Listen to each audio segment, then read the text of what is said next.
I don't play, I make it up.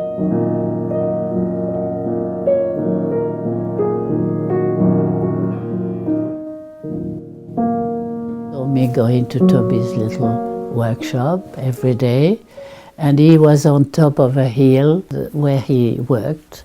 So he would see me there, and one day he came over the wall with a picture of a girl with a ponytail. And so we knew it was me. So he said, would you like to pose for me? And I said, yes. I was really delighted, even though I was shy. But he put me at ease. He was really wonderful. I just sat in this chair, a rocking chair, and he started painting.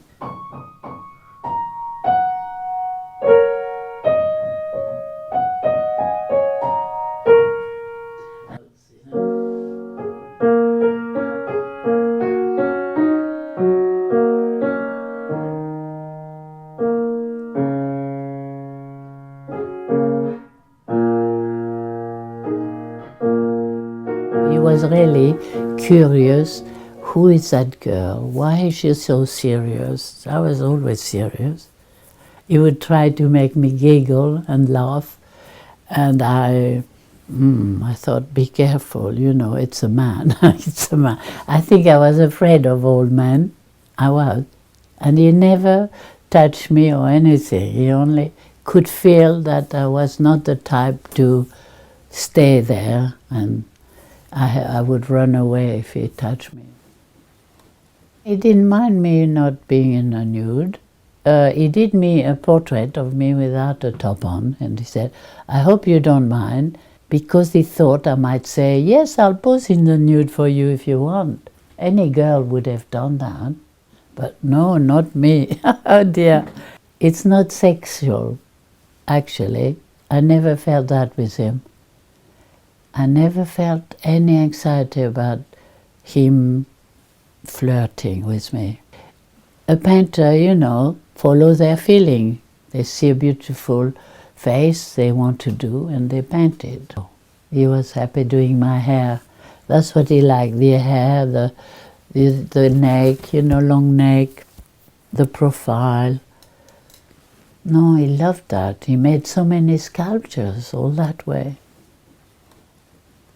I didn't think I was beautiful. I thought I was ugly, actually. I thought my body was fat and short legs and all this. This is good. All my life, but I forget it, luckily. Picasso was like a godfather, a sort of a special blessing, because he gave me confidence in myself. One day he made me look in a room full of my portrait and said, you choose one, Sylvette. So I did, I chose that one, which is the most like me, like a photograph.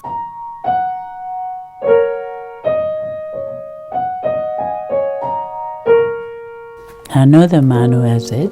When I went to see it, I cried. First time in years to see it, after 40 or 50 years. Yes, lovely, isn't it? I love that one. Sitting in the grass, eating grass, sitting with my ballet shoes. Amazing. And even though it's destroyed my looks, I love it.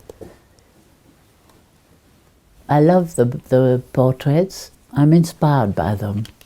And to see the way he saw me was extraordinary, really.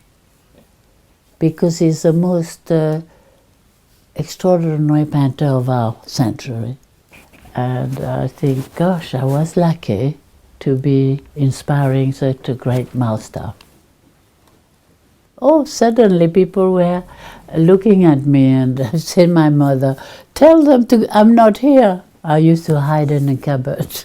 And then I had people writing from all over the world with letters of, will you marry me, So Toby was really jealous, and I had to tear all the letters up. I said, don't worry, look, I tear them up. I said no to Hollywood. I said no to Jacques Tati. He came up at the station with his address and said, "Would you like to come for my next film?" And I didn't know it was him until I looked at the card. And I never went because I was terrified of men, really. But I did do a few photos for Paris Match.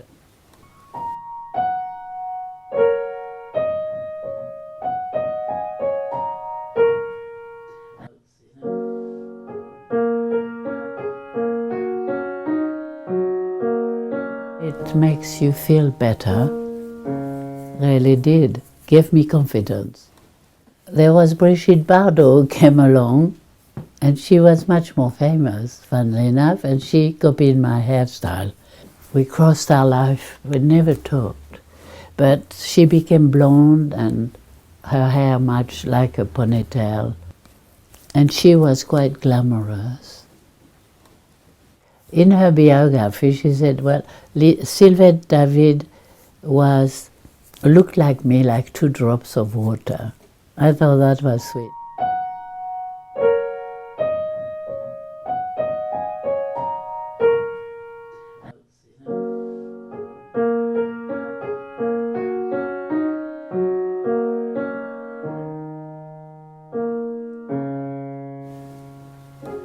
Well, I don't know what happened really, but Françoise was there, and I came up to the house one day with a chair Toby made. We went to his house, sat in the garden, and Françoise brought us a drink of orange juice, but she didn't join in. No, she was upset. So maybe Françoise was sad and knew about Jacqueline. Strange that I'm never in the middle of those 2 ladies. They never put me there, which is quite an important bit of Picasso's life, because I said nothing. I was like the dove in the middle of the turmoil. And that's why I wonder why I'm never in the books with the ladies, never, because I wasn't his lover. I was just a model during the 3 months, really. Why would there be jealousy between Françoise and Jacqueline? They must have been jealous of each other. But why wouldn't they put me in the middle there? I don't know. Well, then he decided, I suppose, to move in with Jacqueline and buy a house. They bought La Californie. He shut the studio and went off. Forgot all about Picasso until I went to visit him in '65 with my daughter, Isabel. And Jacqueline was there. And then I never saw him again after that, '65, yeah.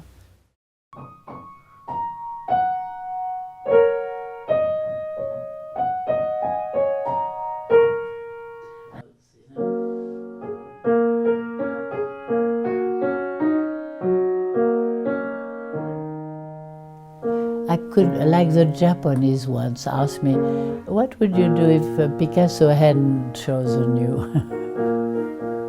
I said, I can't imagine, really, I can't. What would I have done? I don't know.